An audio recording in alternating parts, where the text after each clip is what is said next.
Au nom d'Allah, le tout miséricordieux, le très miséricordieux. Louange à Allah, Seigneur de l'univers. Chers frères, je vous adresse à nouveau mes salutations.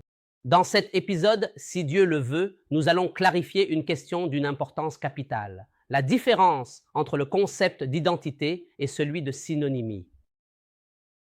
Il y a une grande confusion concernant ce que nous entendons par identité dans le noble Coran. Et que voulons-nous dire par synonymie? Malheureusement, parmi les grands penseurs contemporains qui s'intéressent à ces règles dans le texte coranique, certains considèrent l'identité comme étant la synonymie, c'est-à-dire qu'ils affirment qu'il n'y a pas de synonymie dans le noble Coran et qu'il faut la rejeter. Chers amis, ce qu'il faut rejeter à propos du Coran, ce n'est pas la synonymie. La synonymie existe dans le noble Coran et c'est l'un des aspects de la beauté du discours et du style du Coran. Ce qui doit être rejeté à propos du Coran, c'est le principe d'identité parfaite.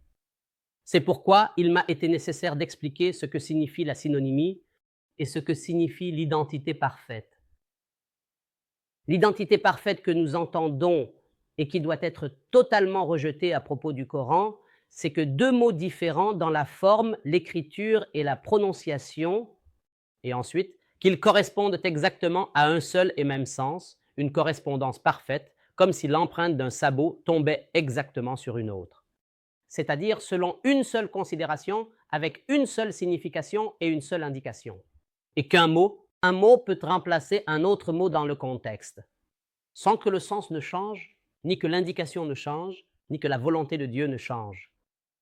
C'est cela qui doit être totalement et absolument rejeté. Ceci est la notion de correspondance parfaite.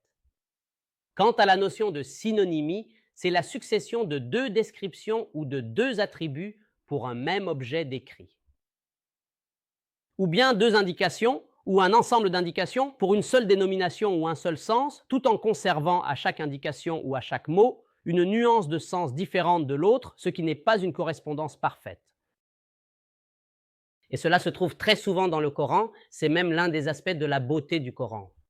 Et la preuve en est la suivante. Par exemple, dans le récit attribué à Ibn Abbas, que Dieu l'agrée, il a dit « J'étais le compagnon de celle du prophète, paix et bénédiction sur lui, compagnon de celle », c'est-à-dire que lui et le prophète se sont succédés sur le dos de la monture. « J'étais le compagnon de celle, je te fais monter derrière moi, tout en gardant à chacun une place précise sur le dos de la monture. » Ils ne sont pas identiques. Ils sont similaires, ils sont synonymes. La synonymie consiste en la succession de deux ou trois mots autour d'un même concept ou d'un ensemble de qualités attribuées à un seul décrit. Mais il était nécessaire que chaque mot conserve une nuance de différence dans sa signification. Cela se retrouve des milliers de fois dans le Coran. Tous les noms du jour dernier sont des synonymes. Ils sont tous en réalité des attributs pour une seule chose, à savoir le jour dernier. Le jour dernier, le jour de la rétribution, le jour du regret, le jour de la perte et du gain, le jour du rassemblement, sans aucun doute. Ce sont tous des descriptions du jour dernier. La résurrection, l'inévitable, le fracas, enfer, le prix, la flamme ardente, le feu. Ce sont tous des attributs pour une seule chose. Les noms et attributs de Dieu sont tous des synonymes car ils décrivent une seule réalité, l'essence divine. Mais la question est, les noms de Dieu peuvent-ils avoir des significations identiques? Est-il possible qu'un nom remplace un autre? C'est impossible. Par exemple, dit « invoquez Allah » ou « invoquez le tout miséricordieux », quel que soit le nom par lequel vous l'invoquez, à lui appartiennent les plus beaux noms. Malheureusement, beaucoup de gens pensent à tort que le nom Allah et le nom Ar-Rahman sont identiques, qu'il n'y a aucune différence entre eux. Ce n'est évidemment pas possible. Ici, la question concerne l'invocation. Dit « invoquez Allah » ou « invoquez le tout miséricordieux ». Quel que soit le nom par lequel vous l'invoquez, à lui appartiennent les plus beaux noms. Et très peu de gens comprennent à ce verset. Ce verset recèle une grandeur et une profondeur que l'esprit humain ne peut imaginer. Pourquoi n'a-t-il pas dit « invoquez le tout miséricordieux » ? Pourquoi n'a-t-il pas dit « invoquez le Saint Al-Quddus » ? Pourquoi seulement Allah et Ar-Rahman ? Mes amis, c'est le sanayir. Apprenez à connaître l'escargot. Bien sûr, ce mot est snir, les noms. Le nom Ar-Rahman et le nom Allah sont les deux noms. Sous ces deux noms se trouvent tous les plus beaux noms, c'est-à-dire que les noms qui englobent tous les autres noms sublimes, sont le nom Allah et le nom Ar-Rahman. C'est pourquoi, si nous regardons dans le Coran, nous ne trouvons l'élévation sur le trône qu'avec ces deux noms seulement. C'est-à-dire que si tu dis Ar-Rahim s'est établi sur le trône, c'est faux, ce n'est pas correct, ce n'est pas précis. Si tu dis Al-Qahar s'est établi sur le trône, ce n'est pas correct. Si tu dis Al-Ghafour s'est établi sur le trône, ce n'est pas correct non plus. Parce que le trône, l'existence divine, ne peut être établie dessus que par le nom englobant Allah ou Ar-Rahman. C'est pour cela que le pronom dans le mot Lahu ne renvoie pas à l'essence suprême. Il renvoie à l'un des deux noms, dit invoquer Allah ou invoquer Ar-Rahman. Quel que soit le nom par lequel vous l'invoquez, à lui appartiennent les plus beaux noms. Alors, quelle est la différence de sens entre le nom Ar-Rahman et le nom Allah? Le nom Allah est celui sous lequel se regroupent, en théorie, tous les noms et attributs. Et le nom Ar-Rahman est le nom pratique. C'est-à-dire, tu veux invoquer Allah. Théoriquement, tu invoques Allah.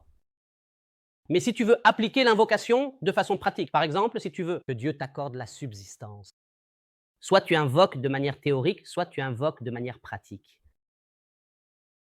Si tu veux agir concrètement, c'est rapide, bien sûr. Bien sûr, cela pourrait nous emmener en dehors du sujet de l'épisode. Peut-être que si l'occasion se présente, nous aborderons cette question car elle est un peu profonde, mes amis. Revenons à notre sujet, la différence entre synonymie et identité parfaite. Nous avons dit que la synonymie existe dans le Coran et ce qui doit être nié à propos du Coran, c'est l'identité parfaite. Mais malheureusement, l'ensemble du système interprétatif du Coran qui nous est parvenu affirme l'identité parfaite. Ils imitent tous l'idée d'identité parfaite. Ils ne font aucune distinction pour nous. Quelle est la différence entre le sens de Reib et celui de Shak? En fait, il n'y a presque pas une page du Coran sans qu'on y trouve identité parfaite et synonymie.